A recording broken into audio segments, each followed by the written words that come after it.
Welcome to குட்டி story. இன்னைக்கு ஒரு எலியை பற்றின ஒரு குட்டி கதை பார்க்க போகிறோம். ஒரு ஊரில் ஒரு எலி இருந்துச்சான்.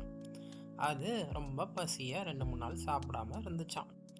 ஸோ ரொம்ப பசியாக எங்கே சாப்பாடு கிடைக்கும் அப்படின்னு போயிட்டு இருந்துச்சான். அப்போ ஒரு இடத்துல சாப்பாடு இருந்துச்சான்.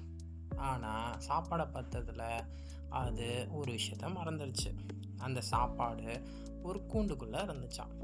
இது ரொம்ப பசியில் எதை பற்றியும் யோசிக்காமல் அந்த கூண்டுக்குள்ளே எப்படியோ வயிற்ற மெலிச்சு உள்ளே போயிடுச்சான். ஏற்கனவே பசியில் இருந்துச்சா, ரொம்ப மெலிஞ்சு போயிருந்ததுனால ஈஸியாக அந்த கூண்டுக்குள்ளே போயிடுச்சான்.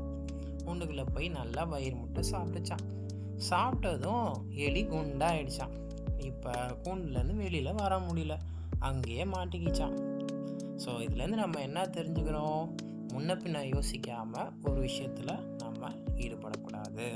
ஸோ பேராசை பெருநஷ்டம். வணக்கம்.